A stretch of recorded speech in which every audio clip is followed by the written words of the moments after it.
thermal conductors. Okay, into the middle.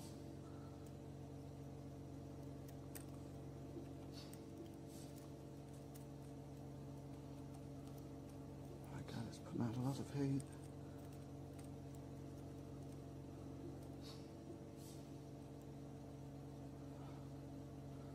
There we go. That's amazing. That's got to do it. Come on. That's almost white.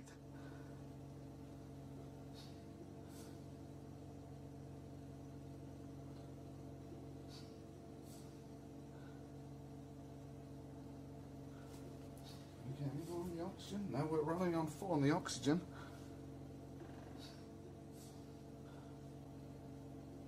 It looks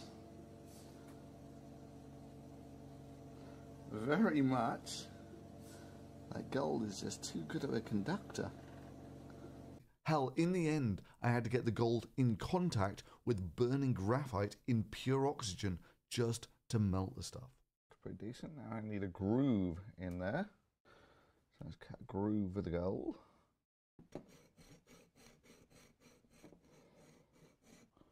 There we go. That's the gold in the graphite.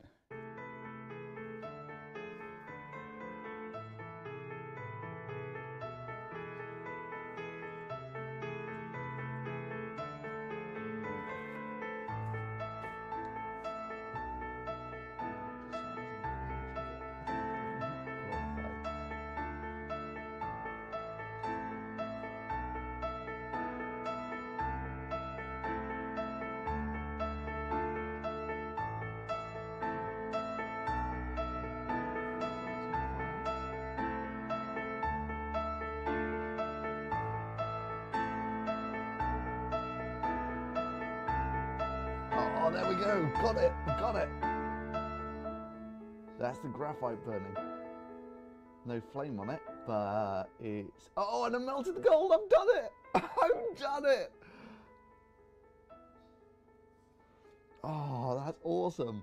So that bead there is the gold. Sat in the middle. Gold at 1,000 degrees. Cool. That's it. I've done it. The thing is, if I actually take the oxygen off that, I'm not so sure it's... That's amazing. So it'll take a while now just to clear the oxygen out. So that's how graphite burns. So if I open this up and just clear some of the oxygen out, the rate that it oxidizes, yeah, the gold's solidified already by the looks of things. However, there are easier ways of melting gold, like with the oxygen propane torch. So first of all, the gold just gets hot, then really hot, then it starts to give off this eerie glow. Now bear in mind, I needed pure oxygen for this. You can't just do this with a normal flame. In reality, Drogo here would have needed some big ass furnace bellows and a lot of charcoal to stand a chance of melting this gold here. So it gets red hot, then really red hot, and it's still nowhere near melting. And a bit further, and finally it melts. At which point I think we can happily say whatever Drogo had in his pot here wasn't gold. In that if it was, there is no way you could hold a crucible at 1,000 degrees at this size at arm's length without being horribly burned himself. I mean, for reference, copper melts at about the same temperature as gold, and you typically need a fairly decent furnace to melt it, some long tongs and heavy duty gloves and the such like just to handle it. So this is actually more like what it would have looked like had there actually been molten gold in that pot. So this is probably some gold coloured plastic rather than molten gold. However, there are some other striking properties about gold and molten gold that really don't fit with this here, and I'm going to demonstrate some of those for you now. Now, sadly for the making of this video, I didn't have anywhere near enough money to buy a kilogram of gold, which would have cost about $40,000, and would be very small. It would fit in the palm of your hands. This is a 1 litre pop bottle, and pop is mostly water, and water is about 1 kilo per litre, so this should weigh about a kilo. And it weighs about a kilo, so that's what 1 litre of water looks like. That is 1 kilo of silver. So obviously a kilo of silver is a lot smaller than a kilo of water, and that's because it's a lot denser. In fact, it's about 10 times denser than water. Now, gold's actually quite dense stuff. In fact, it's incredibly dense stuff. It's twice as dense as silver here. Now, unfortunately, I don't have a kilo of gold, so I can't show you how small a kilo of gold is, but I do have some tungsten. Now, tungsten has almost exactly the same density as gold. So silver's about 10 grams per cubic centimeter. Gold or tungsten are about 20. So these, if you actually believe it, they weigh about the same. So that's 1 kilo of silver, and this is how big 1 kilo of gold would be. I'm going to stay. So it's absolutely tiny, is 1 kilo of gold. So if there were merely 3 litres of gold in this pot, that would weigh about 60 kilos, 120 pounds, which is not an easy lift, even for a strongman. Which brings us on to one of the more impressive things about trying to kill someone with molten gold, which is the sheer cost. Merely 3 litres, 60 odd kilos of gold would cost about $2.5 million. Why 3 litres? Just looks like about 3 litres to me. Which, I've got to say, shows a degree of commitment. It's like locking someone in your $2.5 million luxury mansion, then burning it down. However, gold has some other properties other than being expensive, like surface tension. And gold, like most molten metals, has a very high surface tension. That is, it tends to stick to itself a lot and form balls. Further, gold is inert as hell. That is, it reacts with nothing. It forms no oxide layers or anything like that, meaning that I would expect molten gold to behave a lot like mercury. So even if you could afford the gold and could melt it and could lift it and pour it on something, I would expect it to look a lot more like pouring mercury on something. But hey, I can't afford the $2.5 million for 3 litres of gold, but I can afford a couple of grams, which is about $100 or so. And I've got a torch that can melt it. And whilst I don't have a psychotic, power-crazy brother to pour it on, I've got the next best thing. A potato.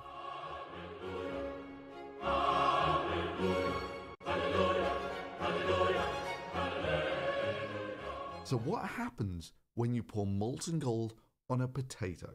Like most things, when you're not quite sure what's going to happen, it's often best to do some little feeler experiments first. So I decided to do some of these with silver, because silver's relatively cheap. It's about 50 cents a gram or something. And it melts at about the same temperature as gold, and it's fairly inert stuff. So I just got a piece of silver, held it in some ceramic tweezers, and just heated it with my torch until a drop of silver falls off onto the potato. So yeah, that's molten silver at over 1,000 degrees Celsius. However, I wanted more than that for my potato. I wanted to use my full 2 grams of gold. So I needed something to melt it in so I could pour it on my potato. So what could I melt it in? Well, glass, maybe. I've got 2 seemingly identical tubes here, one of which is made of borosilicate glass, that's this guy here, and one of which is made of silica here. Now, there's one key difference between these two, which is melting point. However, it turns out that even borosilicate glass, which is a very high melting point, softens at about 900 degrees Celsius before the gold melts. So it wouldn't be a very useful material for this. It's white hot, and it still really hasn't melted, whereas the borosilicate, it melts much easier. So 3 or 4 seconds in the flame like this, and it's all nice and molten. Whereas if we do the same with the silica and the fused quartz,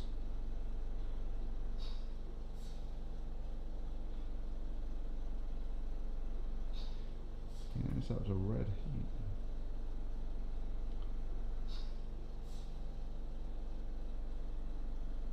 Really no signs of melting. However, fused silica, quartz, doesn't soften until about 1,500 degrees Celsius. In fact, it's even hard stuff to work with an oxygen propane torch. So let's see what happens to our gold in a fused quartz tube. Well, so here I've got a high-speed camera filming at 5,000 frames per second, which is why there's all this really strong light on the potato. Let's see what happens. Well, first in real time.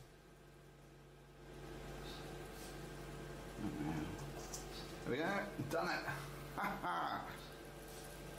And now in slow motion.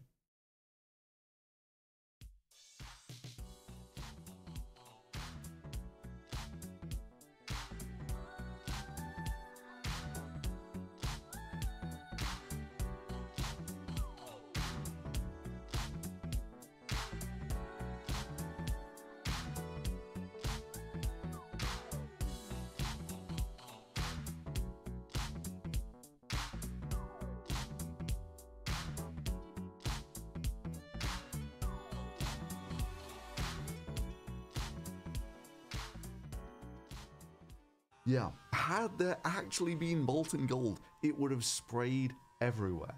So I think the main reason it doesn't stick when it comes in contact with the potato is it generates steam, which tends to separate the potato and the gold and means that the gold just runs off. Secondly, even if the gold comes in contact with the potato, it's at 1,000 degrees. It'll decompose any organic molecules to create carbon dioxide and water. Both, again, will tend to keep the gold and the potato separate.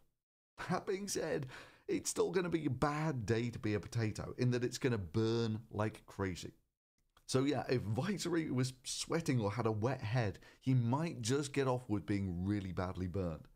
Could someone call an ambulance? I'm in quite a lot of pain. Okay. But it's certainly not going to be what happened with the gold-coloured soup. Now, it turns out that copper is much more reactive than gold, and when you heat it up to this sort of temperature, it tends to get a black oxide layer on it. But other than that, it shares similar properties to gold in terms of surface tension and melting point. And would you believe it, there is actually video out there of someone who melted a load of copper and poured it on an apple. Yeah, I know, and I thought I did crazy stuff. Anyway, so that's a good approximation of what you might expect if you had lots of molten gold and would pour it on a potato. However, maybe this guy's head was dry. Well, thankfully, I've got a proxy for that too. A coconut.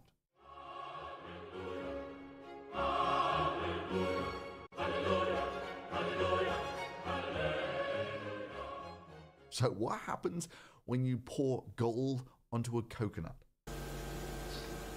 And then we have one drop of molten gold.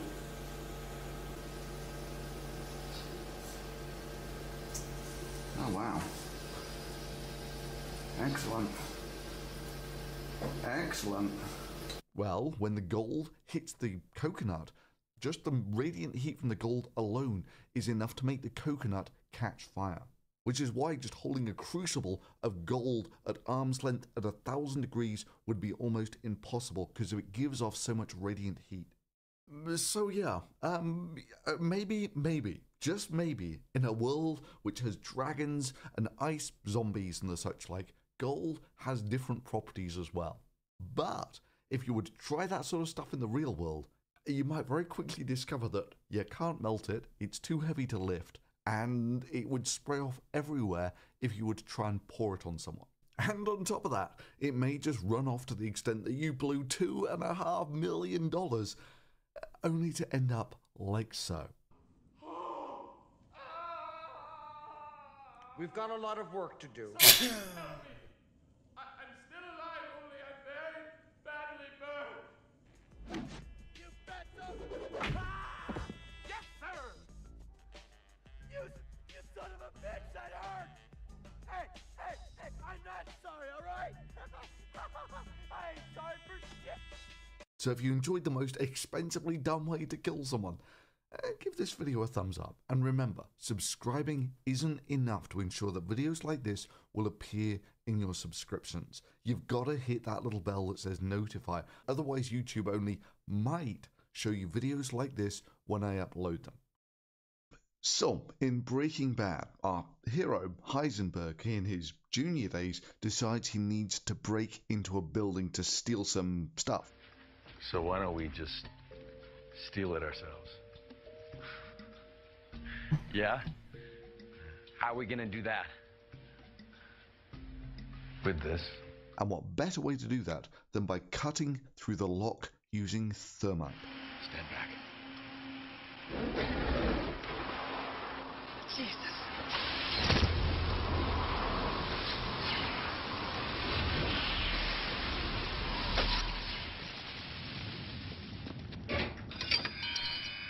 Which, according to Heisenberg, could destroy the biggest field gun in history. In World War II, the Germans had an artillery piece. It's the biggest in the world, called the Gustav gun. Completed in 1942, the Gustav weighed over 1,400 tons. The gun was so big that the only way to move it was on its own dedicated railway. It took 25 trains to bring all the equipment, all the installations of the Schwere Gustav. In all, it took 90 days to prepare the gun for firing. The Gustav was capable of firing a 7-ton shell and hitting a target accurately 23 miles away. The gun's 5.5-ton shells had a range of over 24 miles. I mean, you could drop bombs on it every day for a month without ever disabling it. And because of its dimensions, of course, it's very vulnerable to air attacks. And it was only used once against the Soviet city of Sebastopol. It could fire 48 shots, and then its barrel was worn out completely. Was the Schwere Gustav a successful weapon? In the end, you have to answer no. But you drop a commando, one man, with just a bag of this? It needs enormous maintenance to keep it in working order. And he could melt right through 4 inches of solid steel and destroy that gun forever. Huh? And to really put the cherry on the cake, he makes it out of a Etch-a-Sketch. So why don't we just steal it ourselves? Yeah? How are we gonna do that? With this. Well, what do you think? Is that badass or bullshit? Can you really make a little bag of thermite out of an Etch-a-Sketch, or several of them, that would cut through a lock like this? Well, being a bit of a high-energy reactions expert, I figured I'd take a look at this, because I am the one who checks. Right, so let's start with the basics. What the hell is Heisenberg getting out of this generic Etch-a-Sketch? Well, that's simple. Aluminium powder, which is the high-energy component of thermite. The other component is typically iron oxide, which is essentially rust. Now, thermite's a bit of an odd one for high-energy compounds in that while it generates lots of heat, it doesn't actually explode. Burning thermite never goes bang. While most explosions from gunpowder or hydrogen-oxygen burns or from nitroglycerin to nukes are caused by the expansion of gases. They are barometric explosions. Yeah, typically about half of the energy from nukes goes into that overpressure, which can quite happily do things like crush a destroyer, like it was a sardine can. Virtually the entire starboard side of the standard DLG-16 deckhouse between the O2 and O4 levels is blown in under 10 psi overpressure. Failure appears to have been caused by rupture of the deck-level welds of the vertical web frame. Well, actually, believe it or not, this was done by a regular explosion, albeit 500 tons of TNT in the humorously named Sailor Hat test, which was just a sort of benchmark nuclear test. Blast injuries to exposed personnel, represented by this dummy, is usually severe over 3 psi. Here it was 6 psi. Yeah, a good pressure wave can really sting, even if it is done by 500 tons of regular explosive. This, on the other hand, was done by a pressure wave from a nuke.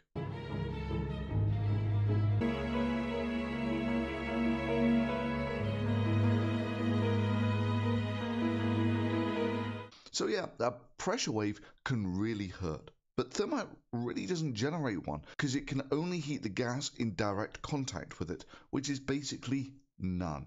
That's of course, unless like Mythbusters, you pour the stuff onto ice. At which point you get a metal water explosion, but that's kind of a different story. But what happens when thermite really gets going is it gets hot, really hot.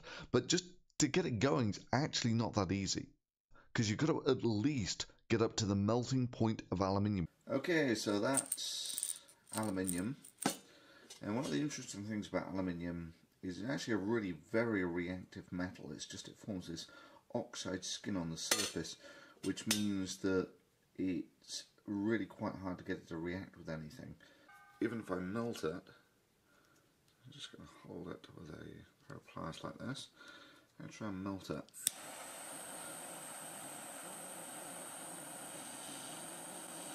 And so it'll melt about 650. Hopefully you get a pretty decent view of this. But you'll see that when it does melt, the oxide skin is actually good enough that I should be able to hold it by the oxide skin. It's fairly, oh there we go, it's molten.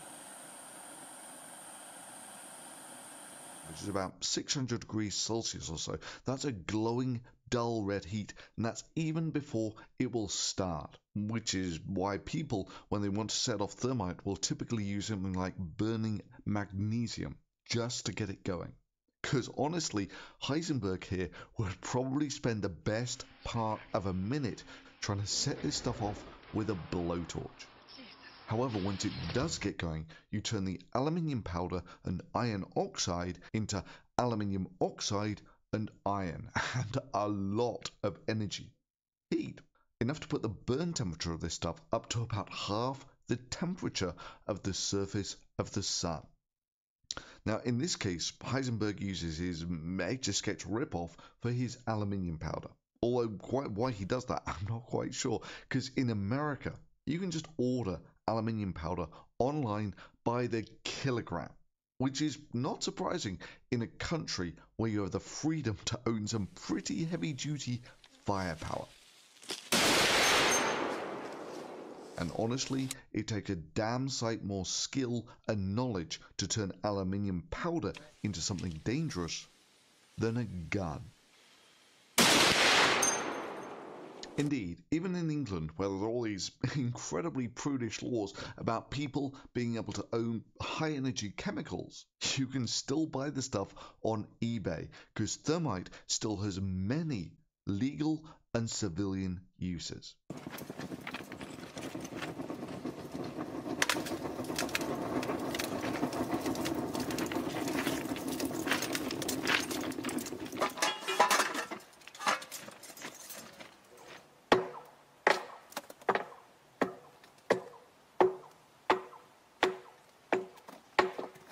So yeah, the first sin is, why are you getting your chemicals from a kid's toy when they're readily available all over the place? Then of course, let's take a look at our Etch-a-Sketch. And I gotta be honest, that doesn't look much like aluminium powder to me. Oh, those are the balls inside the Etch-a-Sketch. Doesn't look much like aluminium powder to me. Looks more like polystyrene with aluminium powder on top. But we will see. And even at that, when you cut it open, you find there's only 20 or so grams of aluminium in there. What are we at? 24 grams, that's a lot more than I expected. It's 25 grams, and those balls may or may not be aluminium, I'm not sure. So that is the inside of the Etch-a-Sketch. And that's enough to maybe make 80 or so grams of thermite. That's about the same weight as a couple of chocolate bars, which is maybe about the same size bag as Heisenberg has here. And he could melt right through 4 inches of solid steel and destroy that gun forever. Now at this point, I'm instantly skeptical, just on some ballpark feelings. I mean, let's make some rough assumptions that all substances take about the same energy to heat them up 1 degree. So they all have the same heat capacity. So to melt iron, you have to heat it up about 1000 degrees. So 1 gram of thermite will melt about 1 gram of iron. So 80 grams of thermite will melt about 80 grams of iron, which, given that iron's pretty dense stuff, is only about 10 milliliters of iron. And that's assuming that all of the energy goes into this melting iron, and none of it goes into heating up the surroundings, which is a pretty optimistic scenario. Now, even at this point, I have grave doubts about all that lumpy stuff in the Etch-a-Sketch, whether it's actually aluminium. And that's actually really important, because for thermite to work efficiently, you have to know how much aluminium there is and how much iron oxide there is. If you only have half the amount of aluminium powder that you think you're putting in, and the rest is, say, some plastic buffer or something, well, first of all, you can only at best generate about half the amount of energy that you would have otherwise generated. And secondly, the thermite, you just added some buffer in there, which will also absorb the heat but not generate any of its own. So I made up a bunch of thermites with a range of compositions, going on the basis maybe as small a fraction as 1/3 of this silvery stuff was actually aluminium. And then you try and set them off. Etch-a-Sketch, and it's now my firm belief that this one, which is the correct ratio, will actually be the best, although it might not burn up quite as easily. So let's see what happens. This is thermite made from an Etch-a-Sketch.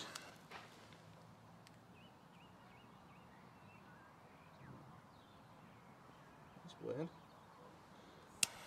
Okay, he's remarkably reluctant to go. Let's try number 2. There's also, oh, it is. It's bloody. It's polystyrene. I knew it. Okay. Try number 3.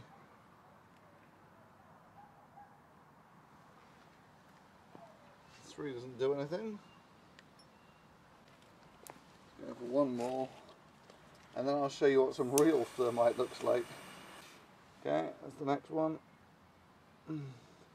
Yeah, it just coats, it just melts up instantly the polystyrene. I can smell it now. That sooty flame, that's just polystyrene burning. That's pathetic. I've been lied to. Right, now let me show you what real thermite looks like. Now for this I might need the safety screen, so sorry, the face shield and the glove. Probably not. Usually you set this stuff off without too much trouble.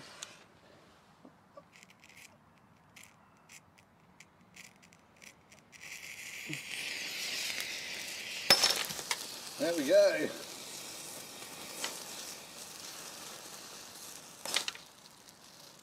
I did need the safety shield. Yeah. And you see that sooty flame? That's the polystyrene burning. So at this point, I think we can safely call this I made thermite from an Etch-a-Sketch thing busted. There is zero chance that you will cut through a lock like this, let alone disable the Gustav gun. But what if all that stuff in this Etch-a-Sketch was actually aluminium? Could I have cut through a lock with it then? How would about 80 grams or so of thermite have fared against a lock? Well, I didn't have a lock to melt, so I decided to go for something a little different. I went for a hard drive that I wanted to decommission. Now, a hard drive is essentially an aluminium block, and aluminium melts a lot lower than steel. So let's see how 80 grams of thermite fares against a hard drive.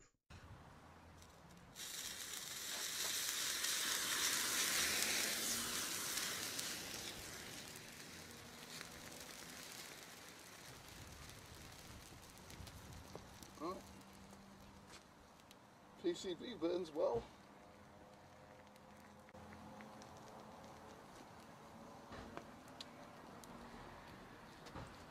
But honestly, there's almost no melt through on the on the actual disc. That's crazy.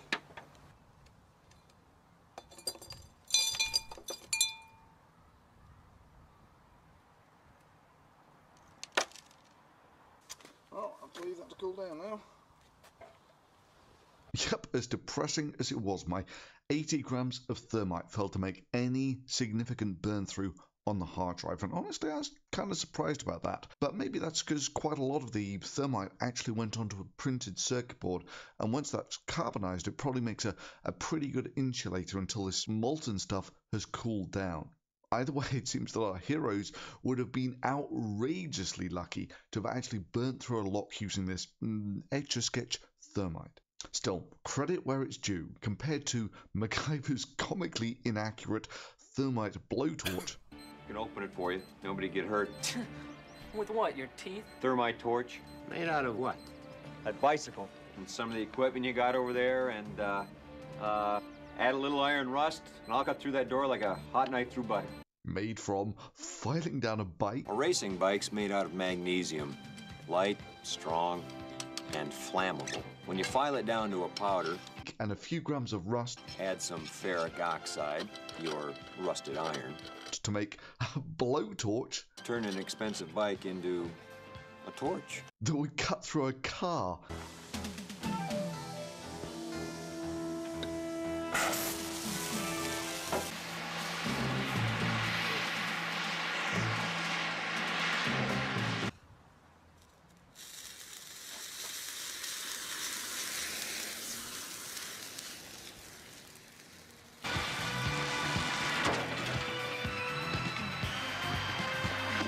Hell, Heisenberg's scientific accuracy seems like it needs a Nobel Prize.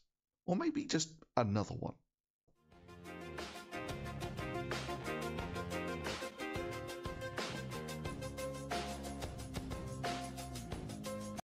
So a while ago I asked you what this was and how it could win a war. And I mean really win a war, a truly decisive weapon. So, it's a really solid structure, yeah. Top comes off, you know, aluminium top, and inside you've got this thing that rocks around, right? Really very mobile. And on one side it's got a load of fairly primitive electronics.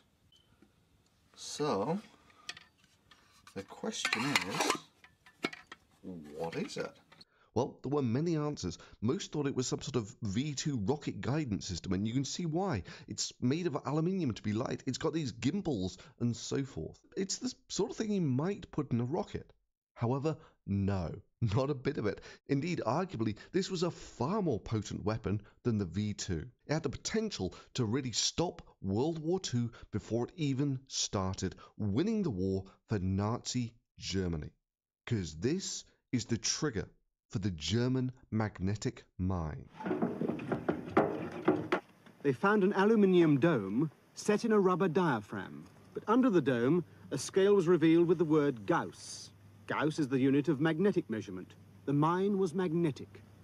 The mechanism was slung on gimbals in an aluminium frame. Indeed, by the end of the war, that's exactly what it was, a war winner, apart from not for the Axis powers, but for the Allies. Now, you got to understand something about modern war. Without fuel, you lose your ability to defend yourself incredibly quickly. You can't send your fleets out. You can't send your fighters up. You can't move your army around. And then very shortly after that, you lose the ability for mechanized farming. And if you live on an island with a population of about 50 million, and you can only grow enough food for about 5 million, you don't have to do much math to realize you're screwed. Now, Great Britain had known that for a long time, and historically that was primarily the reason why Britain was so big on naval power. Because to be able to blockade England was to be able to defeat it, in principle, without firing a single shot. To a very large extent, Britannia had to rule the waves, else she was already beaten. Now, dropping contact mines to stop shipping had already had a long history by World War II. The problem was that by World War II, it was actually quite risky to go into foreign waters and lay these mines, and they were quite easy to sweep. Now, the Germans realized that typically a ship has a magnetic signature, and that an explosion underneath the ship tends to be far more damaging than an explosion against the side. And so, a mine left in relatively shallow water, such as, say, the coastal shipping lanes or in the river estuaries, could quite easily destroy a ship and all of its precious cargo within sight of its home port. And seeing as at the time such a mine was unsweepable, if Britain could not work out how to sweep such a mine before its fuel oil ran out, England was in every significant fashion already beaten. It's Sun Tzu's ultimate victory, to be able to win a war without fighting, and this was the weapon to do it. Now, bear in mind that this all happened in the year that France was defeated, but actually before either the US or Russia entered the war.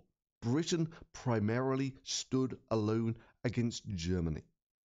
Britain very quickly realized that there was something funny going on, but unless they could work out how to defeat this mine, it was only a matter of time. And so they put their highest priority on actually finding a way to counter this new weapon that was blowing up all of their ships in coastal waters. Now, by extraordinary luck, quite literally, deliverance fell from the sky.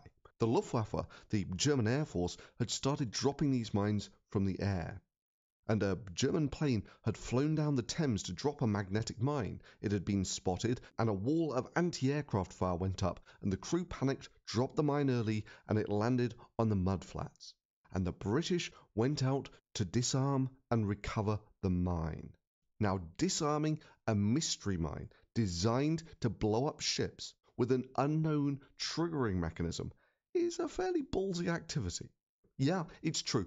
Everyone is a general after the battle, but nonetheless, it still seems incredible that no one had stressed the potential war-winning importance of these mines to the German Air Force, and the importance of the British not being able to get their hands on one. All the Germans had to do was arm the mine, and then if it landed on land rather than water, it would explode. And later mines even had a fail-safe such that if they were taken out of the water, they would explode. But instead, rather than risking getting their aircraft hit with this munition designed to blow up ships on board, they in many ways quite sensibly jettisoned it, but without even arming the fail-safe. Ironically, they had not just delivered the mine into the hands of the English, they had done it safe. However, the aircrew probably had no more realization that they had just delivered the mechanism of not being blockaded into submission into the hands of their enemy than the poor guys marching towards this unknown ship-killing mine had that they were in no immediate danger. Unless, of course, they inadvertently took out the copper strips to arm the mine. If the mine had gone off over and Baldwin would have disappeared too, an explosion like that in that mud would, I should think, make a hole about a cricket pitch in diameter and about 6 or 7 feet deep. Once the British had taken apart the mine and found out that it was magnetically triggered, it was now a technology race. Simply knowing how a weapon works is of small comfort if you can't work out how to counter it. If the British could not figure out a way to effectively sweep these mines, it was still only a matter of time before defeat was inevitable. And there are many cases like this in World War II where the entire outcome of the war could have been very different but for a handful of inventions. Early methods involved just putting huge electromagnets in minesweepers to try and set off these mines. However, that was rather a dangerous form of minesweeping, with the minesweeper frequently damaged by the mines they were sweeping. Plus, when the Germans worked out this was what was going to happen, they just made some really insensitive magnetic mines specifically to blow up the minesweepers. But what really defeated the magnetic mine can be demonstrated on a kitchen table using a magnetized needle, a tub of seawater, a 12-volt battery charger, and a vintage ammeter. Now, it all boils down to what I've got underneath my little vat of salt water here, which is a little needle. And that little needle's been magnetized very much like a compass needle. such that it points along the Earth's magnetic field. And what a lot of people worked out early on is that ships have a sort of residual magnetism to them, such that if the ship goes over the top, it really does mess with what the needle does. And that this was something that you could use in a triggering unit for a mine. Now, this needle on the bottom is basically the triggering mechanism for the magnetic mine. So as the ship passes overhead, there's a big perturbation, and boom, end of ship and its valuable cargo. What you really need is a way of making the sea magnetic. Well, it turns out there's a simple trick that can sort of do that. When you pass electricity around a loop, it generates a magnetic field. This is how solenoids work. Problem is, though, that dragging a whole loop like that behind a ship generates a lot of drag. What would be better if you could just drag, say, 2 straight wires behind a ship and then just use the conduction of the salt water to complete the circuit? And yeah, it works. And so what I've got here is essentially a single L sweep set up. So I've got a positive and a negative wire which come down the side of the tub. They would actually be floating in the water in reality. And then you've just got them dipping into the salt water on either side. It's a bit green on the bottom because I've been electrolyzing stuff, but that doesn't matter. When I pass current through this, there we go, that's passing current through. What you'll find is it electrolyzes the water. Get a load of bubbles at one of the electrodes. Yeah, I'm passing about 1/2 amp through here. So let's see what effect actually passing that current down here through the water and back up the other side has underneath. Oh, you should find this when I pass current through this.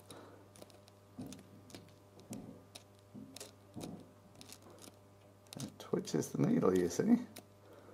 Now, obviously, they would actually pass enough current through these to just set off the mine with a single loop, so they had much more powerful power sources than might be a 12-volt battery charger.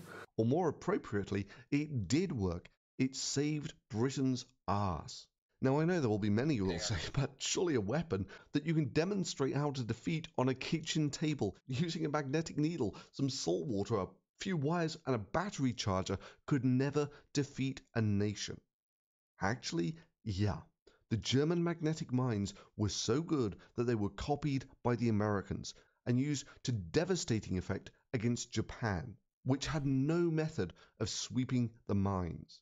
The operation, I kid you not, was called Operation Starvation, and it was hugely successful, arguably a war winner in itself, because just like England, Japan is another one of those islands where to be able to blockade the island is effectively to be able to defeat it.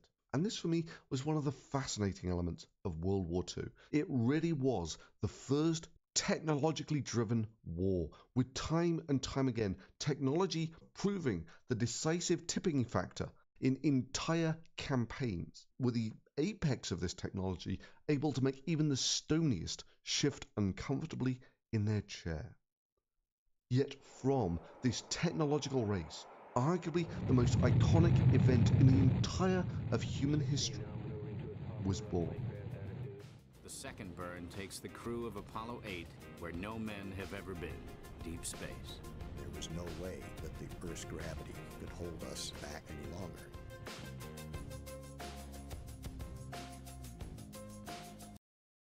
You know what it is about radioactivity that makes people crazy? It's invisible. You can't see it, you can't feel it, you can't smell it, but it can get you anyway. In this sense, it is the boogeyman. Further, almost no one knows anything about radiation, and so quite understandably, people fill in those blanks of what you don't know can kill you by playing it safe and overestimating the hazard from the radiation. And this already distorted image of the hazards of radioactivity is fanned by the paranoid ramblings of crazies, and especially of the paranoia merchants trying to whip up this fear to make people really scared such that they can capitalize on that fear.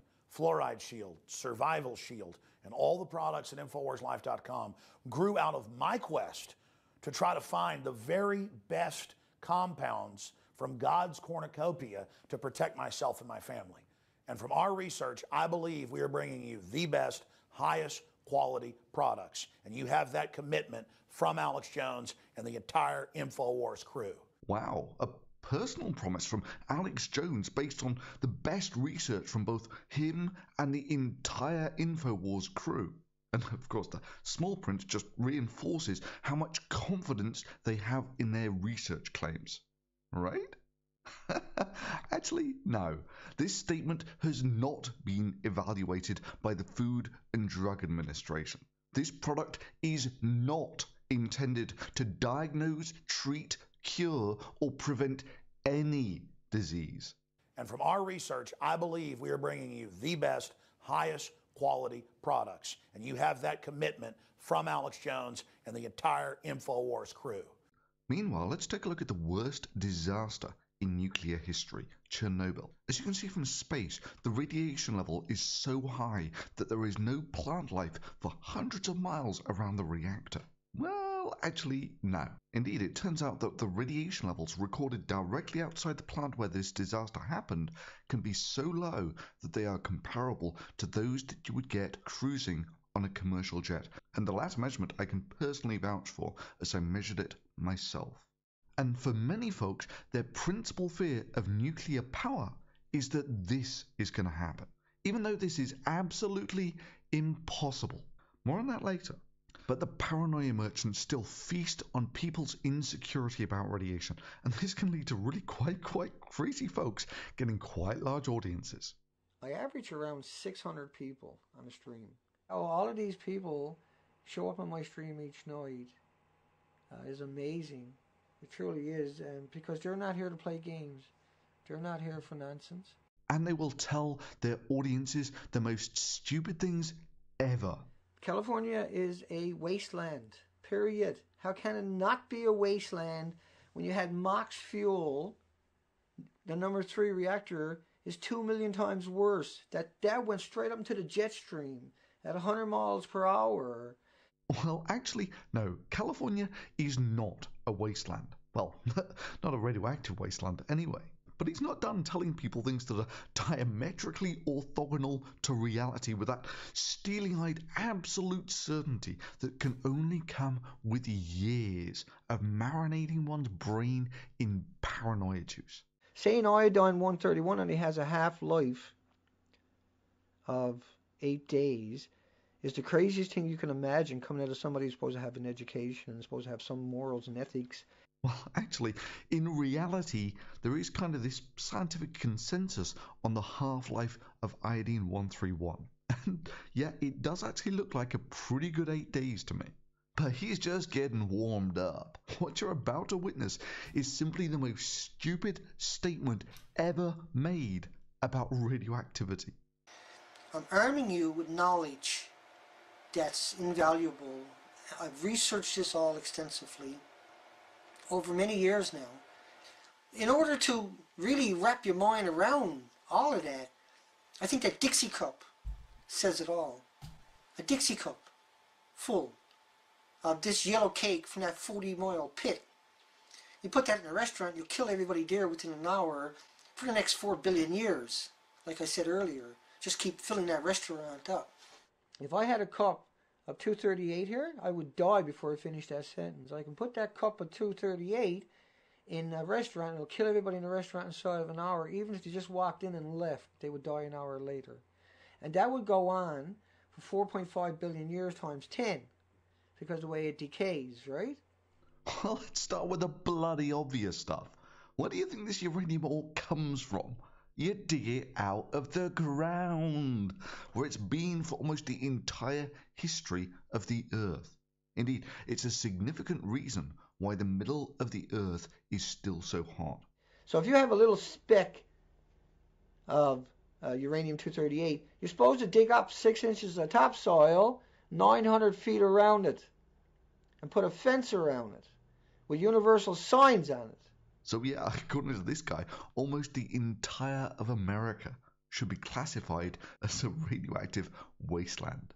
Admittedly, when the Earth formed some 4.5 billion years ago, there was about twice as much radiation from uranium as there is now, but somehow life still managed to muddle through. Well, anyway, scroll the clock forward about 4.5 billion years. Man comes along and digs this radioactive shit out of the ground and finds something useful to do with it. Initially, it's refined as yellow cake. Guess what colour that is?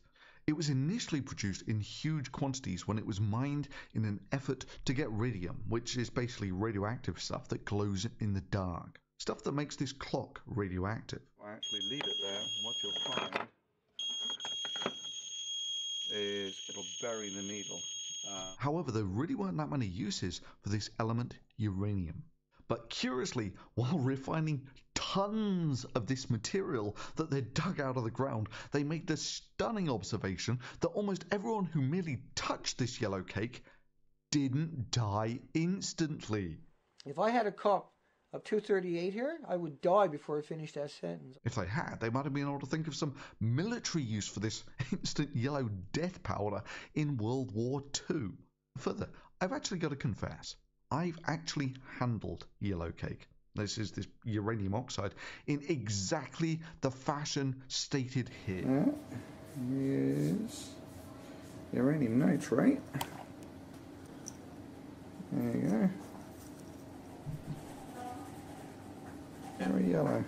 A Dixie cup full of this yellow cake from that 40-mile pit. You put that in a restaurant, you'll kill everybody there within an hour. If I had a cup of 238 here, Uranium nitrate. I would die before I finished that sentence. I've been studying uranium-238 because of wars for almost 8 years straight. I've been studying uranium-238 because of wars for almost 8 years straight. Maybe this instant death has a bit of a delay on it, because I've completed a little more than one sentence before dying. Indeed, it's now over 10 years since I handled this uranium oxide like this, and I'm still not instantly dead. See, it turns out that this yellow powder that didn't cause instant death was kind of colourful, and so they started using this chemical in glazes for plates and the such like. You see, while uranium is actually radioactive, it's a weak alpha emitter. Alphas have a lousy penetrating power, which means you can handle things like this with gloves with essentially no ill effects. What I mean by uranium is a weak alpha emitter per nucleus is it doesn't give off much radiation that quickly, that it's got a half-life of about 5 billion years. That means in the entire history of the Earth, only about half of the original uranium that was here has decayed. And now just compare that to the same amount of, say, iodine-131, which would release about the same amount of radiation in 8 days. So maybe the most famous alpha emitter is polonium-210 because it was used to murder a critic of the Russian government. You see, outside of the body, alpha emitters are almost harmless, which is why this assassin could have carried around this fatal dose of this material in a solution in a glass vial in his pocket with essentially no ill effects. However, if you eat it, it's an entirely different story. You see, alphas might not travel that far, but when they do a lot of damage. So if you get these alpha emitters dissolved in your body, they can be really quite nasty. So comparable amounts of uranium, it turns out, release the same number of alpha particles in 5 billion years as polonium-210 releases in about half a year. That is, polonium is about 1 billion times more radioactive than uranium. Now, a fatal dose of polonium-210 is about 50 nanograms. That is 50 billionths of a gram. So, scaling this up, you find out that you would have to eat 50 grams of uranium to get a fatal radiation dose. About the same mass as a chocolate bar.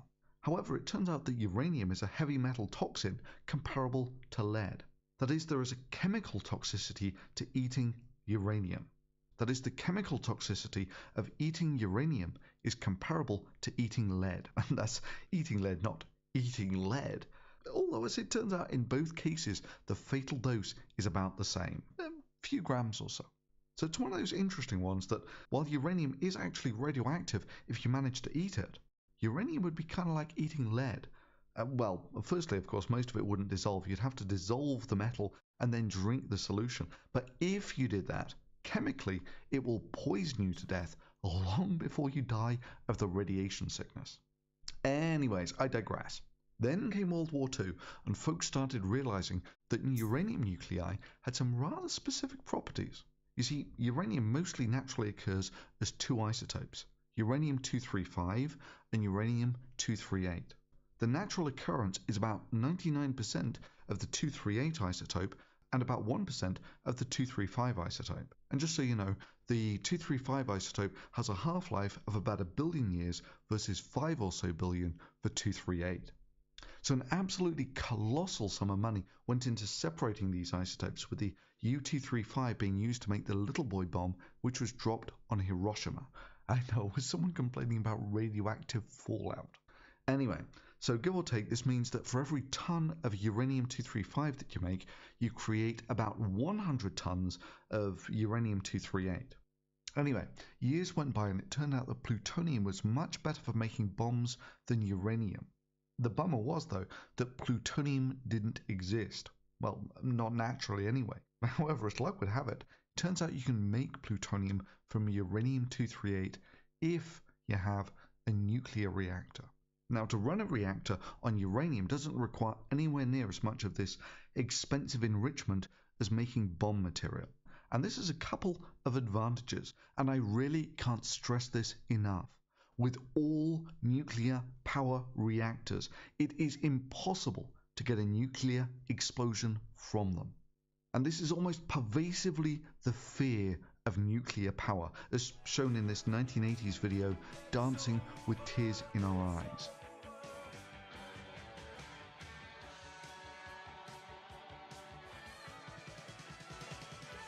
And the flowers are still standing. So why can they never explode?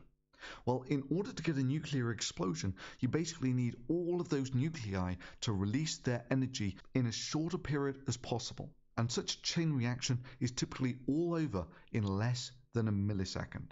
So in order to get that to happen, you need very high enrichment of uranium-235. Otherwise, it doesn't go boom. It just sort of gets very hot and melts in a fizzle. So for reactors, you don't want things to go boom. You want the uranium to get hot enough to boil water, and then to use that to run electricity generating turbines for an extended period of time. Our lives, and the lives of our children and future generations, are in danger. The Fukushima nuclear accident is the biggest threat that humanity have ever faced. And long before the fish die, they will become too radioactive for human consumption. Right now, more than 300 tons of the most radioactive contaminated water to ever be analyzed are being dumped into the Pacific Ocean every single day. That's right, 300 tons a day, and they currently have no method to stop it. And we really don't all know also what this radioactive water is doing to the Pacific, Jen. And I think a lot of people are very concerned about that. But this wasn't even in the mainstream press. It's like Fukushima's going to blow up. The U.S. is going to be evacuated. Japan, everyone in Japan. By the way, food chain remains contaminated for hundreds or thousands of years, and we'll start seeing lung cancer and leukemia, I think 2 to 5 years from now. This catastrophe is killing the life on the seas, and is polluting with radiation the planet Earth. Every day since the accident began 6 years ago, 300 to 400 tons of water has poured into the Pacific. Is it possible that the Pacific could become devoid of fish as bigger fish eat smaller fish and transfer their onboard cesium-137 load? If there's another earthquake and Building 4 collapses, which contains the cooling pool with fresh fuel, I'm going to evacuate my family from Boston. Approximately 300 tons of water was filtering through the site until early this month, becoming laced with radioactive materials and then seeping into the sea. And he was saying if just one more earthquake, 7.0 or higher, happens, and he said there's a 95% chance that it will happen over the next 3 years, then Fukushima would just absolutely melt down and the U.S. would have to be evacuated. The only thing I can do if this really blows up is I've got to go to the Southern Hemisphere. Oh boy, Fukushima's been hitting the viral button again with such great headlines as Fukushima beyond urgent and Fukushima nuclear meltdown covered up, radiation highest ever recorded, 300 tons into the Pacific daily, and other crank merchants like this. Fukushima, third of sea life dead, February 6th, 2017. And so it goes on. Humanity and all the life on this planet is in danger. And mainstream media, as usual, don't say a word about this important issue and keep us distracted with irrelevant things. Ah, yes, the evil mainstream media. It's such a good thing that there's alternative media to tell us the truth, like Alex Jones and the Young Turks, right? And don't move people back in when there's radioactive boars on the loose. I know boars are aggressive to humans without the radioactive. I mean, I'm no expert, but they are. So, I mean, I know people want to move home and all that, but that's Gotta take scary out the shit. boars first. Yeah. But all the cases of thyroid cancer and all of the different mutagenic, which means the mutant-causing effects even in children along the West Coast, entire dialogue coming from Fukushima has been a lie. It is probably the most detrimental and dangerous environmental disaster of all time. If you can go back to Sam Cohen, the former defense secretary, the ability to generate everything from earthquakes to tsunamis is a given. And I'm trying to think when it was, but anyway, shows like blue beams going into the heart of the reactor.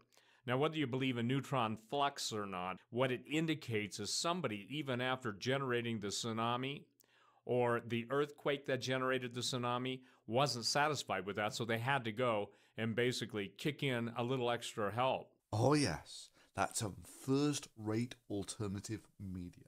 Or you could ask someone who actually works with ionizing radiation and uses that knowledge to keep his own arse safe. Okay, men, Geiger counter's on. I suppose that's normal background radiation, the kind you'd find in any well-maintained nuclear facility. Okay, so goes up to about 3. Or for that matter, playgrounds and hospitals. Or on a plane.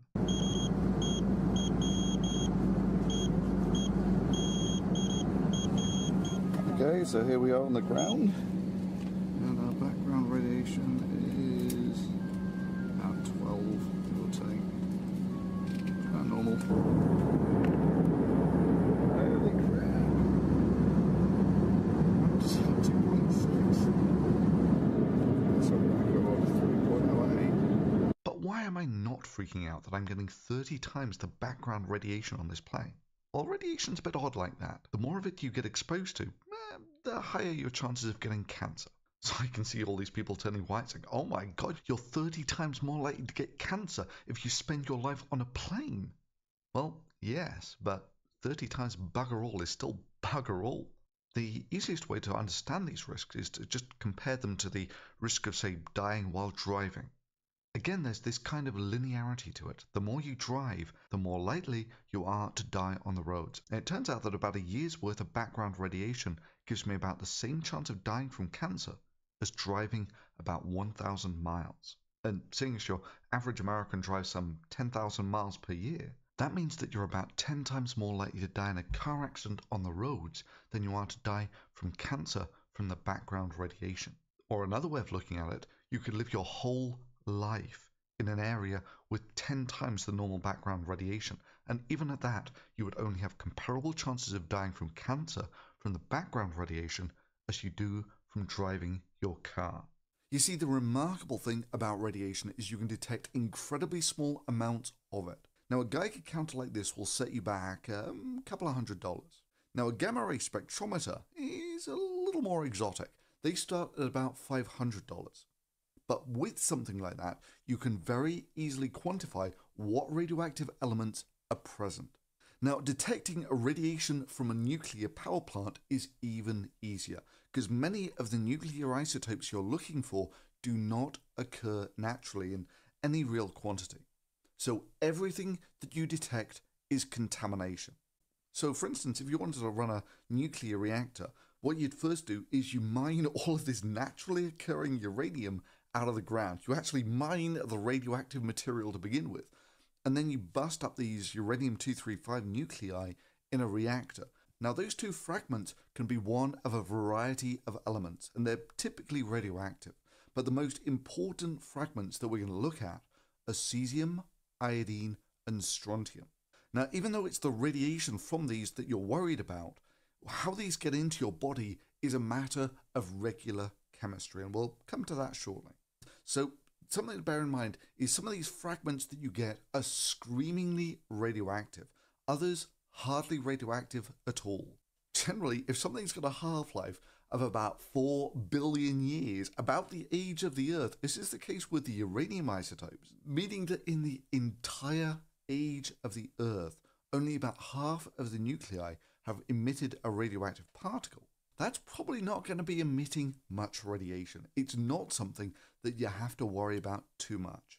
However, other isotopes can have very short half-lives, like for instance iodine-131, where its half-life is only 8 days, which means that it is screamingly radioactive. It's putting out radiation about 1 billion times faster than uranium. But in 2 months, it's almost all decayed. It's only got about 0.5% of its initial activity. So it turns out that many of the nasty isotopes are the ones with intermediate range half-lives. So this is something that is almost entirely glazed over with most of the conversations about radioactive waste, is the things with short half-lives, they don't sound so dangerous. You know, it's got a half-life of 8 days or something, meaning that it's almost entirely gone within a year.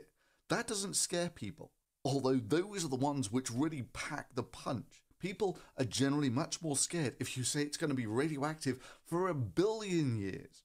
Radioactive iodine-129, its half-life is 17 million years, plus strontium, plus cesium, plus tritium, and I could go on and on and on.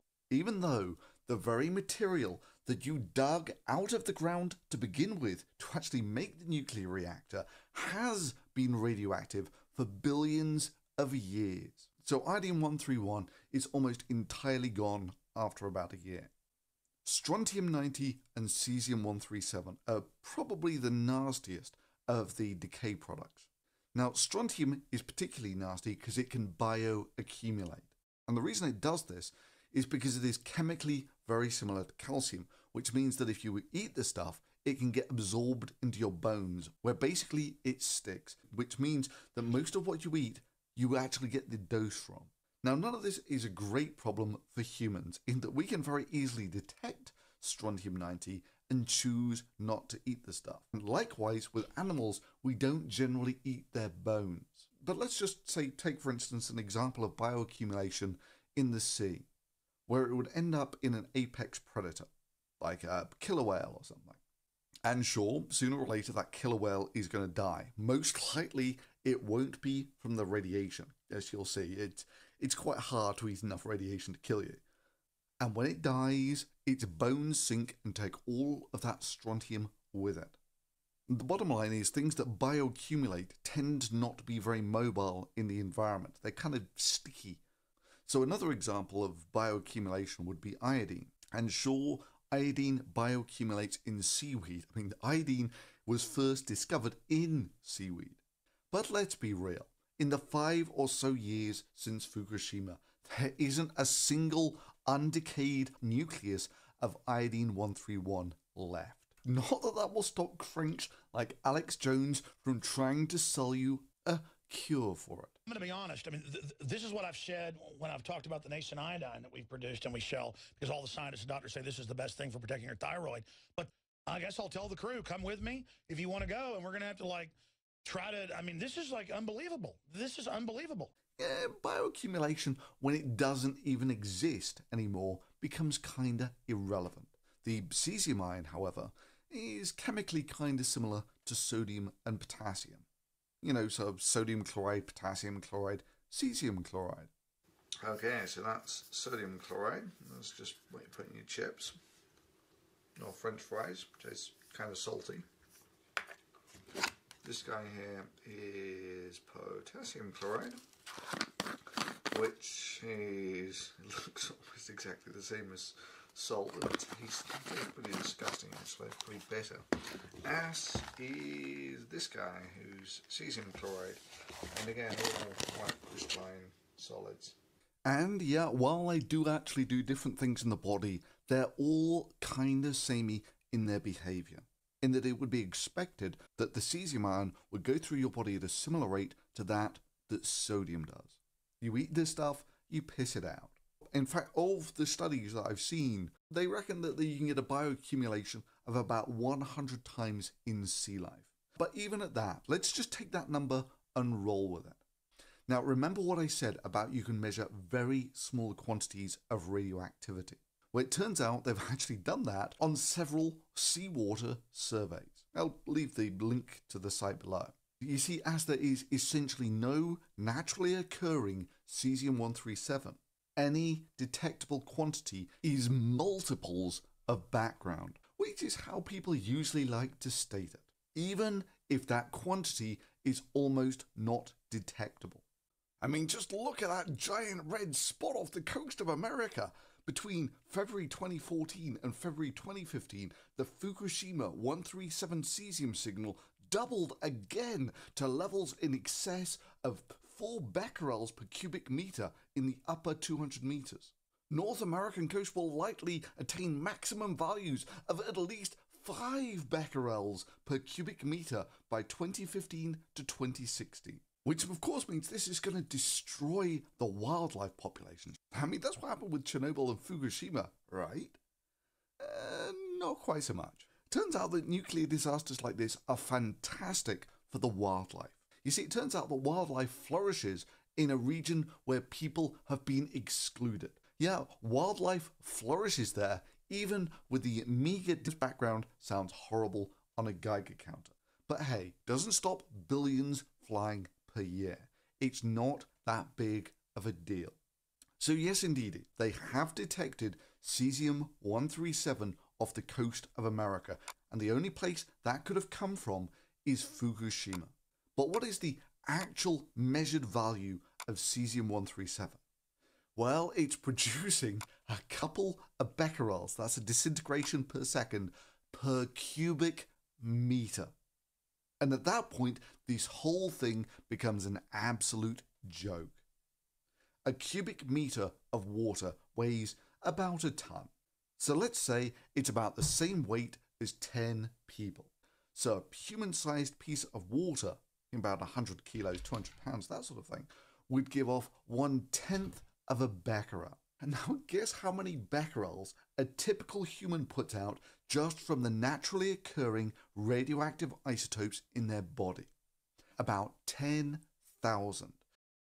The concentrated radiation would be starting to pile up along the west coast of the U.S. and Canada. And we really don't all know also what this radioactive water is doing to the Pacific, Jen. And I think a lot of people are very concerned about that. You're about 100,000 times as radioactive as the radiation in the Pacific from Fukushima. That is, even if this was 1,000 times worse, you would still be looking. Your natural background radiation just from your body would still be 100 times more radioactive than the Pacific would be from Fukushima. But what about the fish? Don't they bioaccumulate this? Of course, the seafood, not only does the ocean's currents bring the radioactivity this way, but also the sea life itself, the bluefin tuna, migrated from Japan to North America and carried the radioactive cesium in its flesh over here. The food chain remains contaminated for hundreds or thousands of years, and we'll start seeing lung cancer and leukemia, I think 2 to 5 years from now. Well, let's give our fish 200 times the cesium radiation level of the water. We'll start seeing lung cancer and leukemia, I think 2 to 5 years from now. Well, let's give our fish 200 times the cesium radiation level of the water. So 1 ton of fish would contain about 200 becquerels of radiation from cesium. 200 disintegrations per second. Or looked up another way, eating just 1 kilogram of fish, 1,000th of that, that's 2 pounds of fish, would give you an amazing radiation dose of 0.2 becquerel versus your natural background radiation levels of 10,000 becquerels. More people die from not chewing their food properly. If you're looking for a hazard from the fish in the Pacific, it's choking on their bones. Here is a simulation model of the path of the cesium-137 released into the Pacific from Fukushima over a 10-year period. 2 years after the first releases at Fukushima, a fish was caught close to the plant that had 7,400 times the government limit for safe human consumption. Cool. So let's take that example. The most radioactive fish found. The most. And it's 740,000 becquerels per kilogram. So if you were to eat an entire kilogram of that fish, you would become about 100 times more radioactive. Now, given that the 10,000 or so becquerels that your body emits is about a tenth of the total background radiation that your body is exposed to, that means that eating 1 kilogram, 2 pounds of the absolute most contaminated fish found at Fukushima would give you about the same radiation dose as flying on a plane at altitude. And you would experience that dose until you excreted the cesium. So let's just make a first degree approximation that cesium is biologically similar to sodium. So there are studies that have looked at the biological half-life of sodium in the body. That's basically how quickly your body turns over this iron. And it turns out you would excrete about half of that cesium in about a month. That means that eating the most radioactive fish at Fukushima would probably give you a lifetime dose of something along the lines of choosing to be an airline pilot. But you know what? We didn't eat those fish, and they're probably a lot less radioactive now. The simulation shows how cesium-137 released by the meltdown has been traveling across the Pacific for nearly 6 years now, but its impact is just starting to be noticed. But let's take a look at the ocean, the big ocean, the Pacific, where it's been contaminated by this great plume, yes? Well, it turns out there have actually been studies done on the cesium levels in the tuna, and they can get screamingly radioactive, up to 200 millibecquerels per kilogram. That's 0.2 becquerels per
kilogram, which means kilogram for kilogram that bananas are over 1,000 times more radioactive than the tuna from the Pacific. Yep, bananas naturally contain a lot of potassium, and potassium is weakly radioactive. Look, there's a very simple reason why the paranoia merchants focus on scary numbers like 300 tons of radioactive water per day.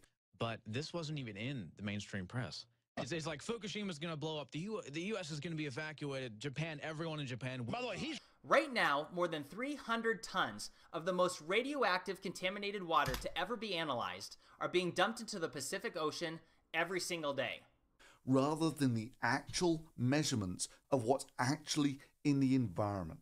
And this is one of the reasons why I actually got this gamma ray spectrometer. Because guess what? This summer, I'm actually going to the beaches of California to measure for myself what radioactive elements are there. Because I happen to know that those beaches are actually naturally pretty radioactive, with things like uranium and thorium. So let's take a look at 3 radiation sources I actually have. Let's start off with a simple Geiger counter, which just measures the high energy particles that come off this material. Okay, so this is what just regular background sounds like. Just when there's no radiation sources nearby. That's about normal, 0.2, 0.1, 0.2, that sort of background. So this is Fiestaware. It's a uranium glaze pottery. So all the uranium is just in that very thin layer on the top, and then people used to eat off this, which isn't actually that big of a deal as long as you don't eat the glaze. But let me just so you actually know, this stuff is screamingly radioactive. But it's only alphas, so I mean you get a little distance away from this, and it's not that big of a deal, right? So you know, just the radiation from where my hands are here. It's got no real penetrating power. So this is what uranium or Fiestaware is like. Okay, so here I've got some thorianated welding rods. 2% thorium in these welding rods. And again, thorium is a sort of weak alpha emitter. So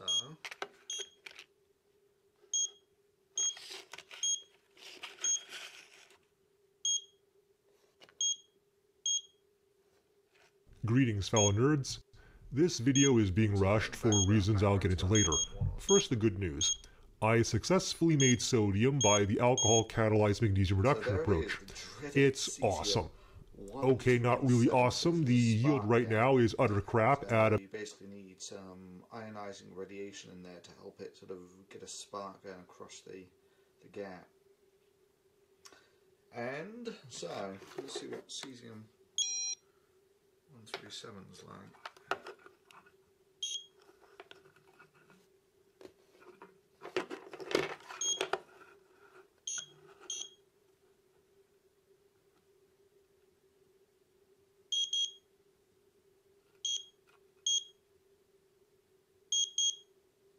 So cesium 137 is a pretty modest outing. Okay, so that's the Geiger counter. This guy here is a gamma ray spectrometer. So in there is a crystal of sodium iodide, I think it is in this one. And up here you've got a photon multiplier tube. So what happens is your high energy photon comes in here, where it hits at some point the sodium iodide crystal and gives off a flash of light. And that flash of light is of characteristic intensity, which is related to the energy of the gamma ray. And seeing as nuclear decays give off characteristic wavelength gammas, you can actually identify from the intensity of that light pulse what the element was that actually decayed. So what I'm going to do now is show you that for my 3 radiation sources, just to show you that you really can quite simply identify these radiation sources. Okay, so what I'm going to do first of all is just record a background. I'm going to do this for about, I don't know, a couple of minutes or something. So, first of all, we're going to do the spark gap, okay? Let's put my spark gap there. And we're going to start off, and again, instantly you can see the cesium 137. That's how easy it is to spot, right? And this is something that you could barely detect with the Geiger counter, yeah? And that's how easy it is to detect the gammas from cesium 137. This is what they usually use to calibrate these spectrometers, because it's about, I forget what it is, 650 kilo electron volts or something, half a mega electron volt. Okay, so here we go with the thorianated welding rods. And we prop that up somewhere around there somewhere. There we go. Let's use a block of tin, that should work. And you can see the thorium in there already. This is the thorium here. And give it another peek down here. Okay, so that's about 5 minutes, so we've got all sorts of peaks in here. Okay, so now let's take a look and see what it's like for uranium. Now, uranium, you will recall, was screamingly radioactive. So I'm just going to drop that in there. And we're going to start counting again. Okay, so that's about 5 minutes for uranium. As you can see, all of these things have pretty characteristic spectra, to the point where you really wouldn't have any problem in identifying the cesium 137. Right? I mean, it's that quick. That's how quickly you can identify even a relatively weak source of cesium 137. And it would be so much more impactful if these people, rather than banging on about how many tons of water have leaked, if they actually just showed the radiation levels of cesium 137. You know, the ones that's currently about 1 disintegration per second per cubic meter of seawater. And if you want to enable more crazy ass projects like this one, you can support this channel directly through Patreon. And I'd be very grateful to have you as a supporter.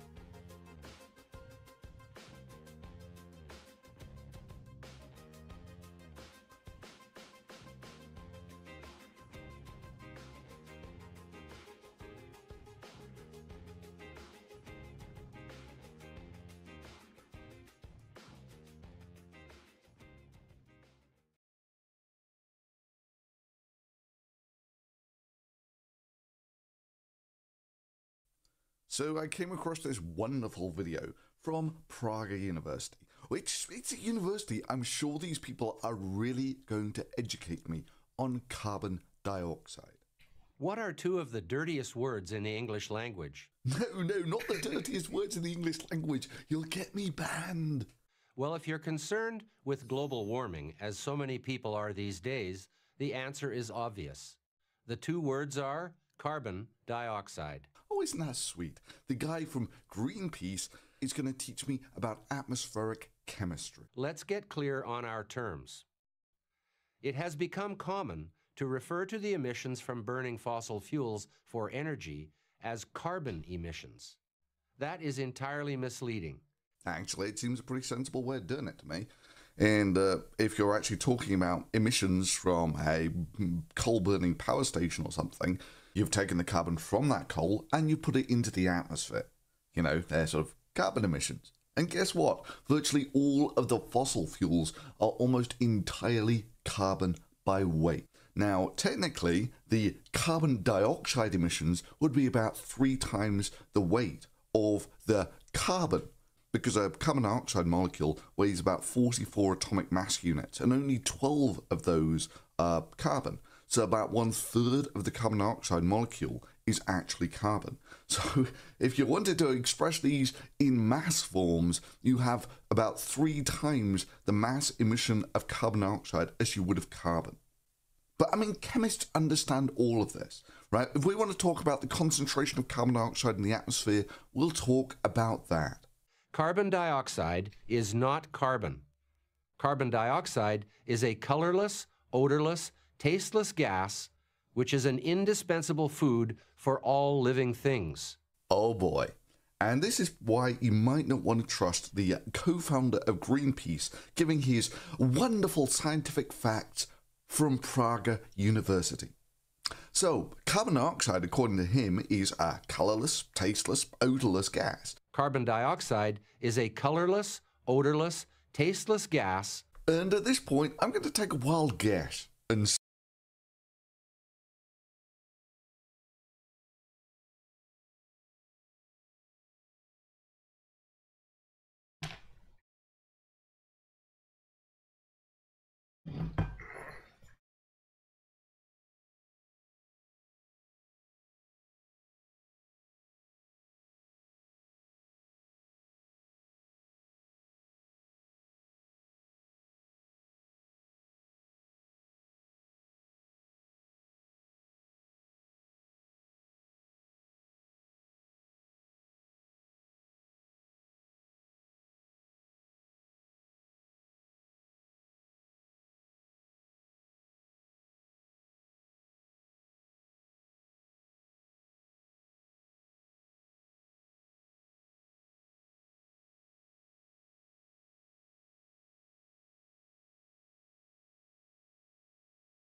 feel.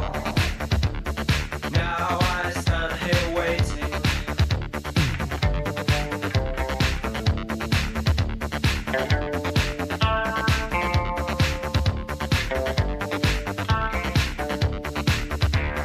Thought I told you to leave me while I walk down to the beach. Tell me, how does it feel when your heart grows cold?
Take a Pilates class.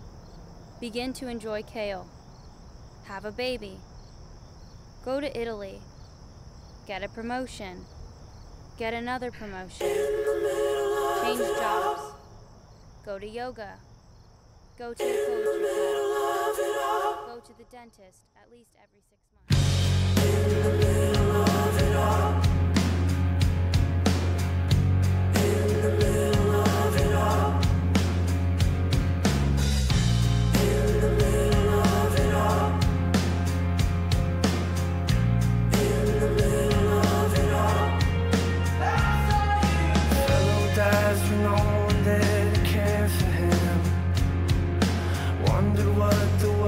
Like outside his room he's living in, an old man that dressed himself in women's threads. He remembered every word, her face, her body, and the shade of man. In the middle of it all,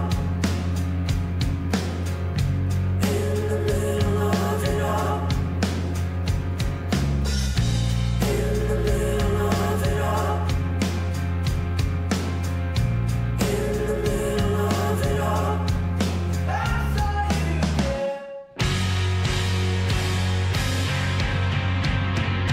Sorrow, the unpredictable.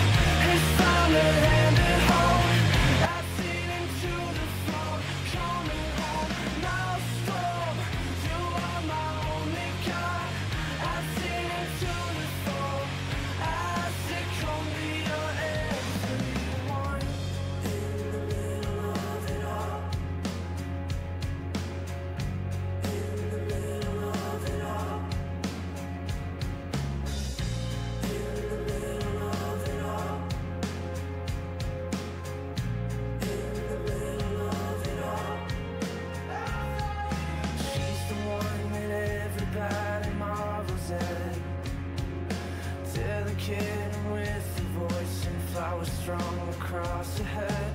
She's the one that everybody notices. She thinks about an older friend's face, his body in a bed. Sorrow, the unrequited love that follows everyone. I've seen into the fog, coming home. Maelstrom, my undecided choice. I've seen into the fog as they come near everyone.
lyssna för mig. Du får mitt hjärta att slå för hårda slag.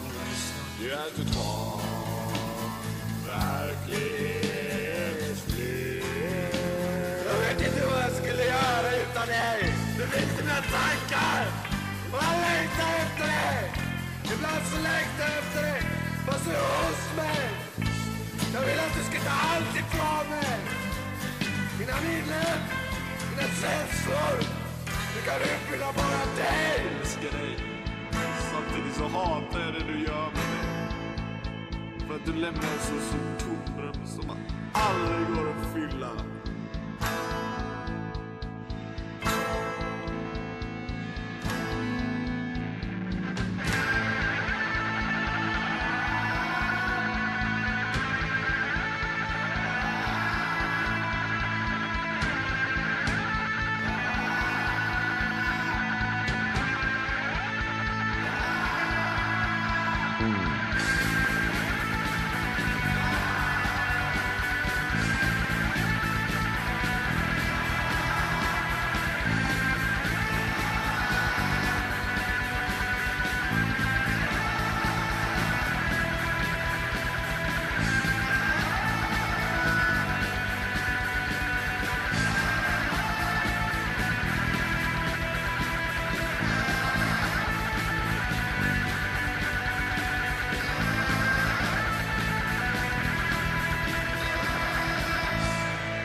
Hello, warning.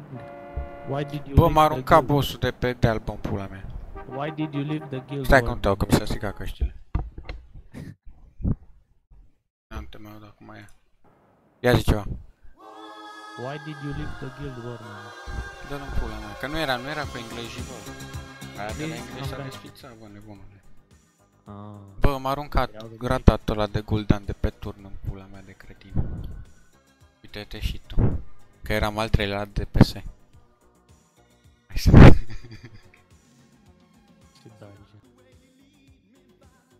Trist. M-a murit și un tank. Trist. Las că pică lupt. Ai Crown sau care? Nu e Ice Crown, bă, e Gul'dan. E ultima instanță de pe Legion. Că au băgat Raid Finder, știi? Acum recent, pe FreeX. Și... parcă era mult.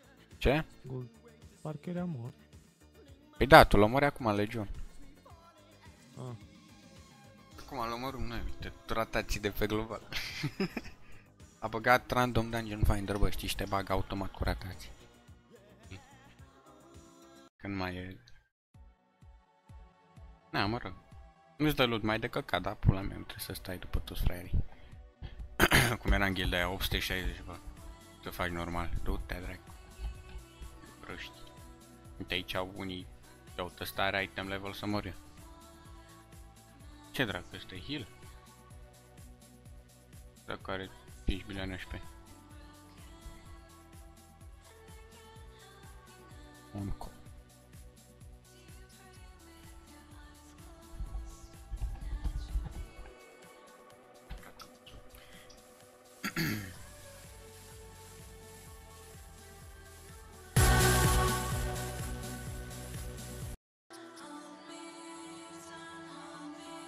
Stai să schimb căștile că m-am enervat asta.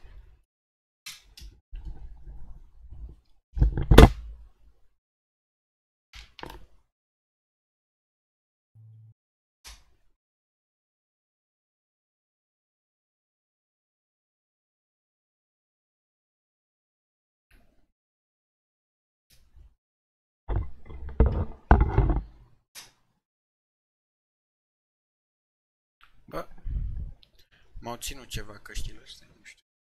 Ia zi ceva. Alo. Mamă, ce faci sau?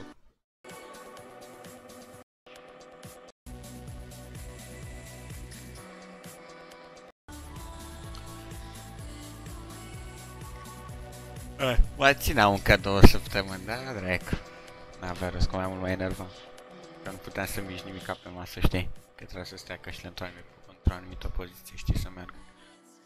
Da.